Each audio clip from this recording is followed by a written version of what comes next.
Hey, it's Jeffrey Cranor with your Night Vale Holiday Gift Guide. If you go to welcometonightvale.com and click on store, you will see we have got stuff for Night Vale fans, of course, like logo t-shirts and socks and mugs, posters, beach blankets, etc. But we've also got some really gorgeous gifts for people who like weird and beautiful things, like a stunning holiday sweater by Dev O'Reilly. There's a gorgeous print of Jessica Hayworth's Sun card from her tarot deck.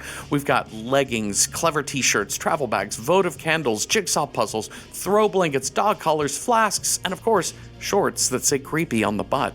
Dozens upon dozens of cool things for your Night Vale loving friends and beyond. You might just be able to check off multiple people from that shopping list. Go to welcometonightvale.com and click on store. That's welcometonightvale.com, click on store, knock out your gift buying now. Also, if you're still buying gifts that are Night Vale related, we've got 3 novels set in the Night Vale universe. You can get those wherever you get books. And new this year, there's a Night Vale tabletop role-playing game available wherever you get your games. You can even give someone a Patreon membership at patreon.com/welcometonightvale.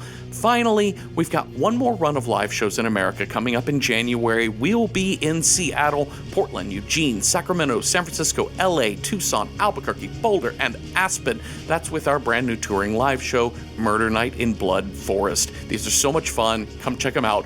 welcometonightvale.com, click on live shows for dates, times, and tickets. That's welcometonightvale.com, click on live shows. And hey, thanks.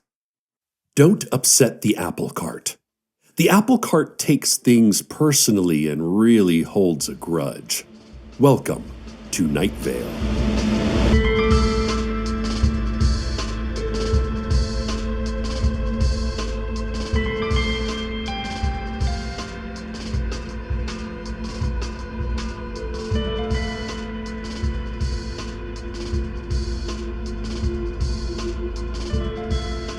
Listeners, there has been a murder. Okay, this isn't exactly breaking news. It's the same murder I reported on before, but it's still true, you know? There has been a murder. It just happened slightly longer ago now than when I first reported on it. And even if the murder gets solved, which it currently hasn't been, I will probably continue to open each show from now on with "Listeners, there has been a murder."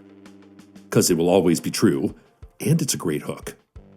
To recap, the angel called Erica, formerly known as local billionaire Marcus Vanston, was found deceased in his private library, which was locked from the inside.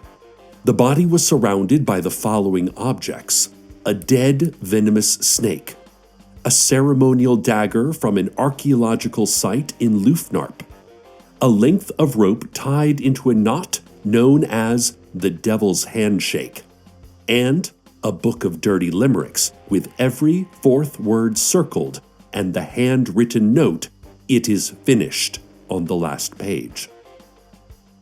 His death has cast doubt on the immortality of angels and finally answered the question of whether angels have blood. According to the coroner's report, Marcus's body was filled with a dizzying galaxy of stars.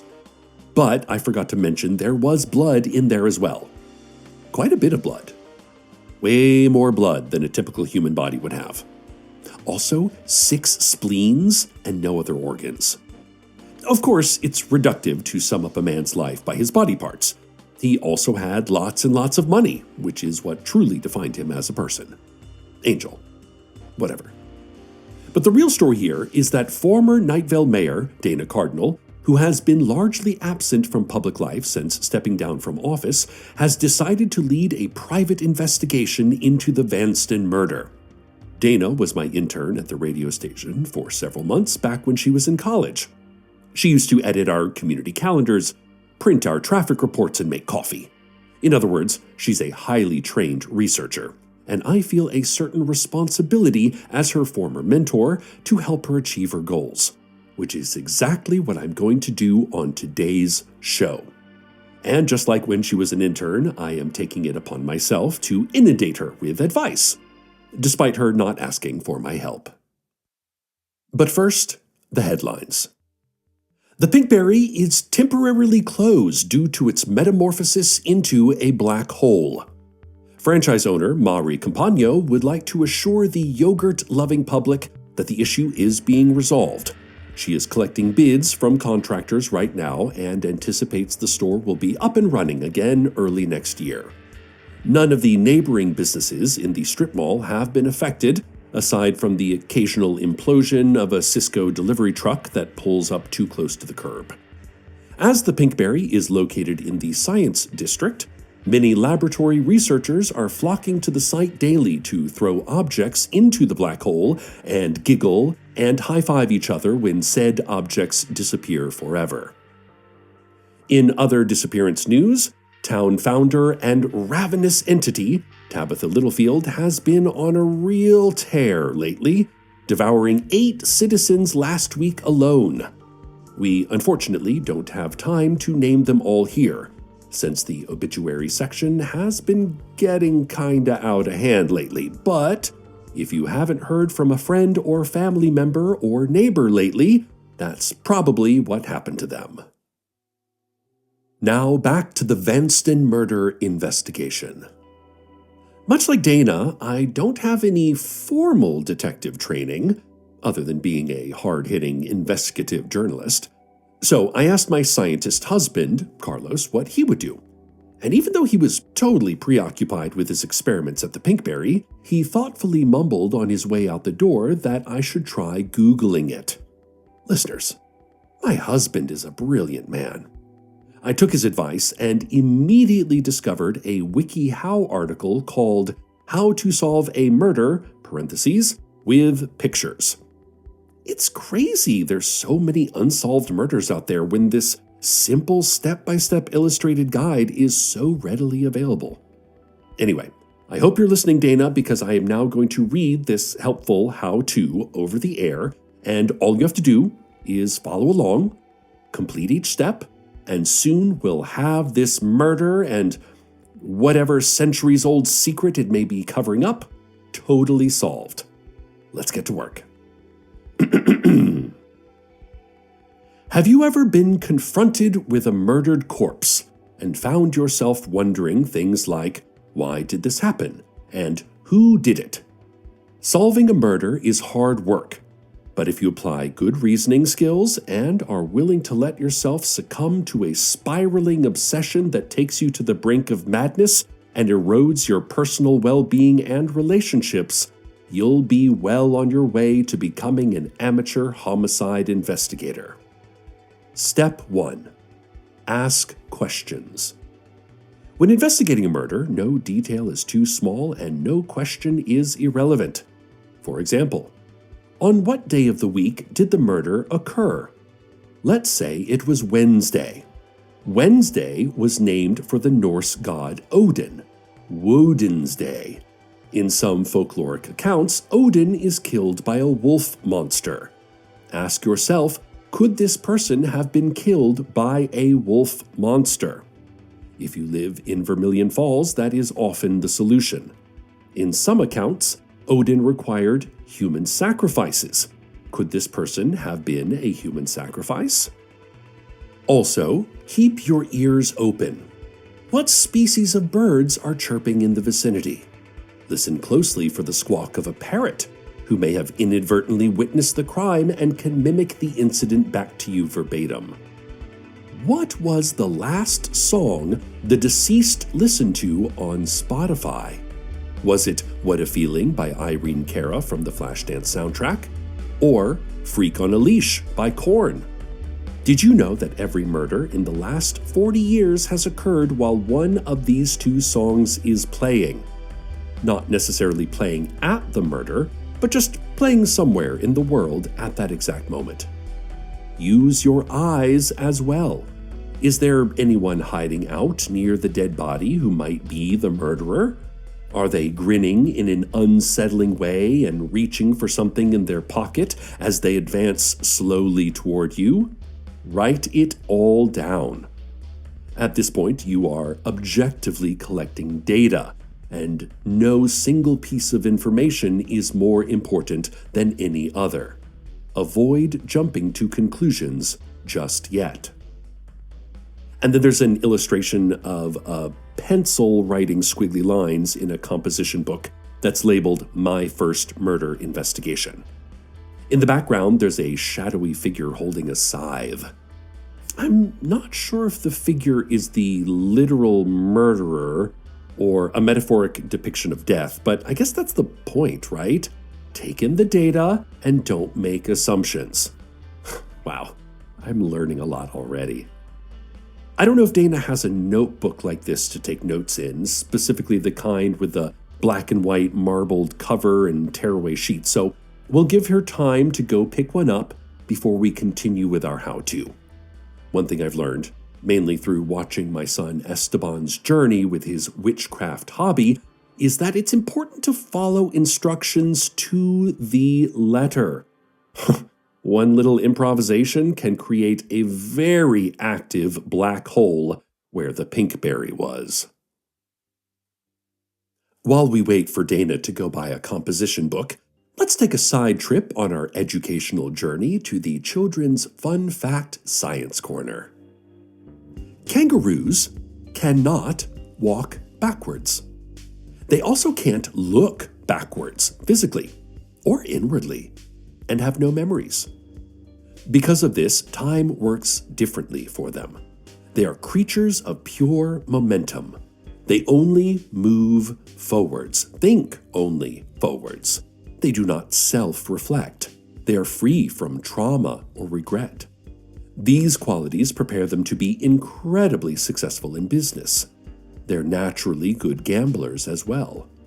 They also tend to rise in the political ranks more quickly than other species, which is why we have so many kangaroo politicians. When a kangaroo dies, its spirit continues hopping through space-time in an ever-forward chronology. Theoretical physicists hypothesize, however, that time itself is not an ever-forward chronology, that it ultimately bends and loops back on itself. Therefore, when the first ghost of the first kangaroo returns to its origin point, it is a sign of the end of all things. This has been the Children's Fun Fact Science Corner. Now, back to solving the Vanston murder. Let's see, where were we? Yes, here we go. Step 2. Step 2. Make a murder board. This will involve yarn, a lot of yarn, and glossy photographs, newspaper clippings, poster board, glue sticks. You're going to need to go to a Michael's craft store maybe more than once. Once you make the board, it's important that you look at it for hours without sleeping, pacing around, drinking coffee, and mumbling about how it should all add up to something. And why can't you see it?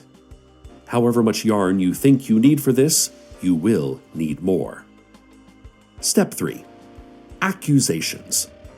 Pick a few of your best suspects, or just people at random, and accuse them of doing the murder to see how they react. Accuse them as dramatically as possible. Really have fun with it. If they confess, you did it. You solved the murder. Step 4. If you did not obtain a confession in Step 3, go back to your murder board and stare at it even harder, and pace around in a real frenzy this time, huffing and puffing and running your hands through your hair and working up a sweat. I know there's something here, some connection I'm missing. You say to yourself, it should be so obvious it's staring right at me. That's when you look out the window and see a twisted face on the other side of the glass, in the rainy darkness, literally staring right at you. In a flash, the face is gone. You could almost believe you imagined it, but you know what you saw.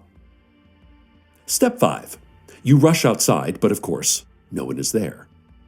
Step 6. As soon as you return to the safety of your office, you hear a scratching sound outside.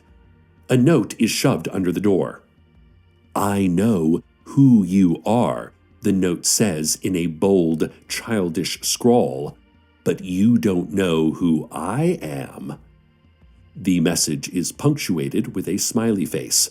You don't open the door this time, you lock it with the deadbolt and look around desperately for a weapon in case you need to defend yourself, but HR did a workplace safety sweep recently, and there isn't even anything with a sharp edge on it. No scissors, no thumbtacks, nothing. Everything is dull and soft and safe. It's probably just a prankster anyway, you say to yourself. But you don't really believe that, do you? That's interesting. The illustration for this one looks a lot like the outside of my office here at the station. Flimsy plywood door at the end of a long, dark hallway, a glowing on-air sign. The perspective on it is a bit odd, like it's from the POV of someone crouching down in the office supply alcove near the restrooms. I know, because I've crouched in that closet myself many times, whenever I need a little break. Wait a second. I think I hear someone out in the hall. Weird. No one should be in the building right now. Well, sometimes intern applicants drop in without a scheduled interview. There has been a lot of renewed interest in the internship program lately since Dana's been back in the news. I better check it out. While I do that, let's go to the weather.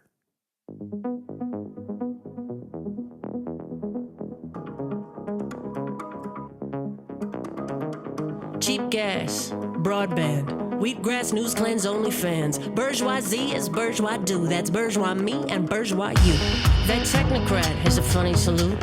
Might not meet the burden of proof, but too rich to refuse. A Q Fahrenheit 452. All health and wellness, but just for self. And a little selfless. Got a moral mandate to try to get rich. To stack the pancakes and back up your plate for me and my kids. Us. All fools for the pie, right? They get a hole in the roof for a skylight. Season recap, go get caught up. Now streaming White Lotus, Gaza. Welcome to Camelot. Don't wake the baby. None of the lights turn off. Keeps us all neighborly. It gets noisy at night, but if you've nothing to hide, you should sleep through them fine. Think tank, go fish. Don't tank, you're it. Next act is a spray tan and a flashbang and the First Amendment in a burn bag. Can't risk it, wish I could. But tell you what, let me knock on wood. And if the guardrails hold up like they should, we should all be double plus good. Welcome to Camelot, don't wake the baby. None of the lights turn off, keeps us all neighborly. It gets noisy at night, but if you've nothing to hide, you should sleep through them fine. Don't look to the left, don't look to the right, don't look back at those behind. Welcome to Camelot, asleep in the background.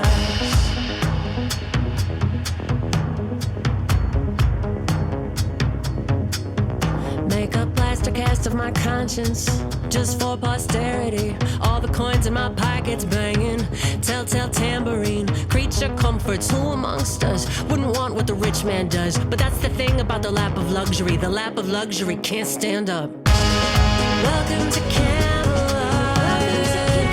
Bourgeoisie is bourgeois do. That's bourgeois me and bourgeois you. Too sad to watch, too cold to march. So we sat and talked. No Joe, no Ark.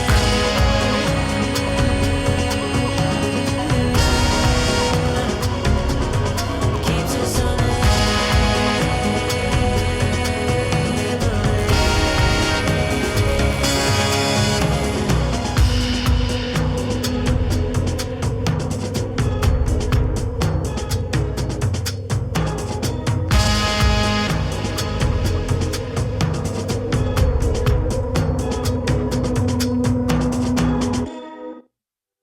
Listeners, there has been a murder.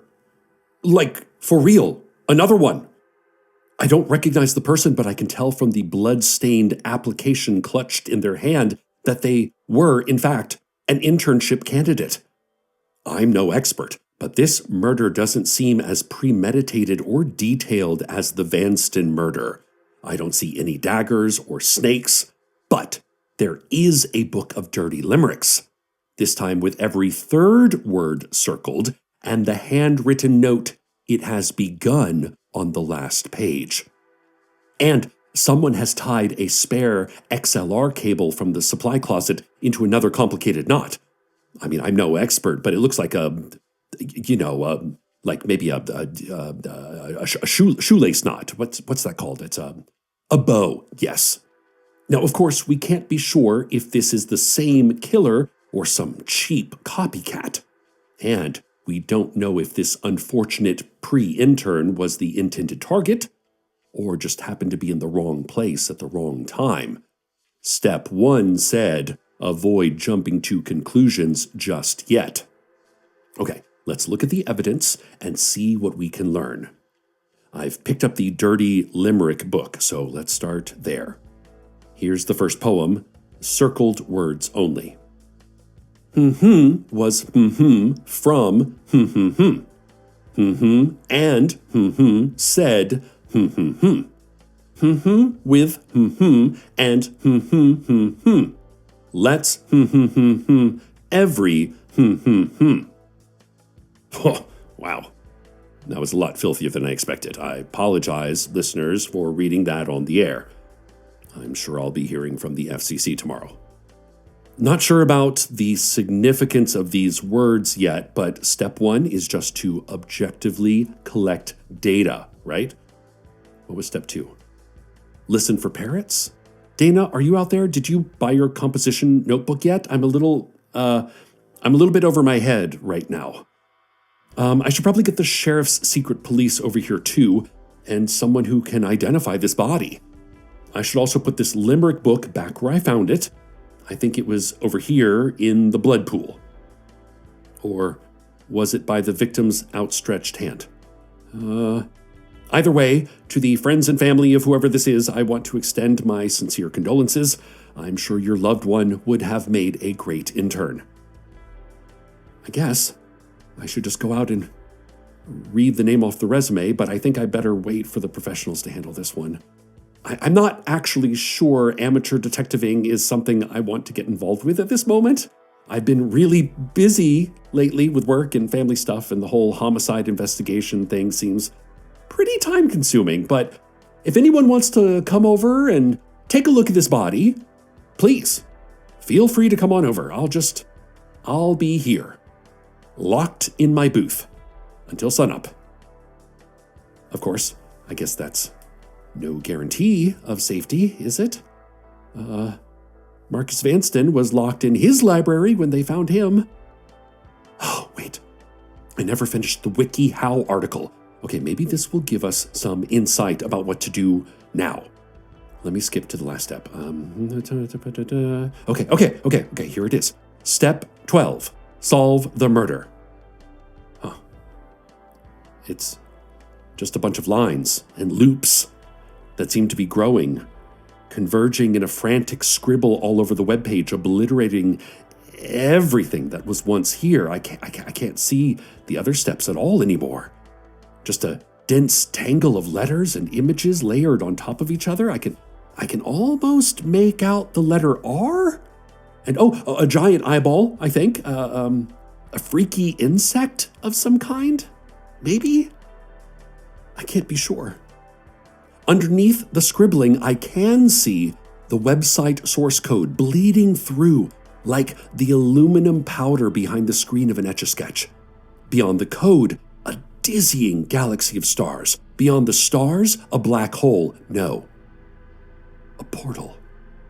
A glimpse into another place and time. I see dinosaurs running across a grassy plain. I see great buildings rising to the sky, then falling back into dust. I see water and fire becoming one, smoke and steam blending into an endless, opaque vapor covering the earth. Oh, good news, listeners. Looks like one of the secret police's undercover hologram helicopters is landing outside the station as we speak.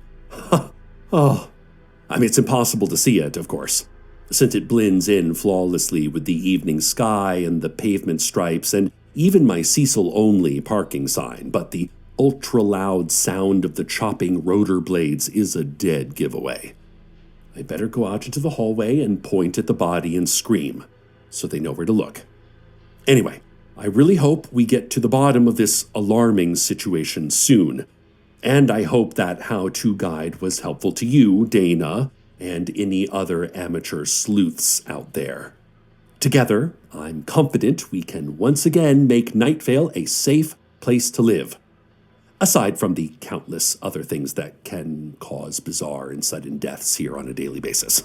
Like our town founder, for instance. She's trouble, that one.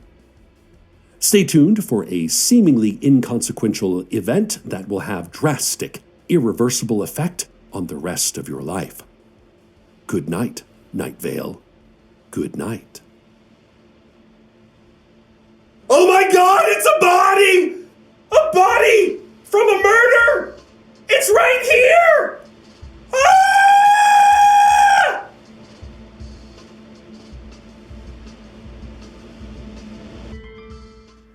Welcome to Night Vale is a production of Night Vale Presents. It is written by Joseph Fink, Jeffrey Cranor, and Brie Williams. Sound design and production by Disparition. The voice of Night Vale is Cecil Baldwin. Original music by Disparition. All of it can be found at disparition.net. This episode's weather was Camelot by Dessa. Find out more at the link in our show notes. Comments, questions, email us at info@welcometonightvale.com. Or follow us on Blue Sky at Night Vale Radio. Or on Instagram, Tumblr, and TikTok at Night Vale Official. Or listen to a flower. They're tired of only being looked at and smelled.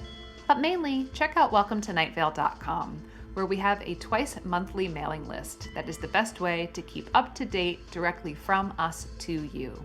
We're people, you're people. Let's do people stuff, like communicate with each other. Today's proverb: you are what you eat. You turkey. You lasagna. You little pudding cup.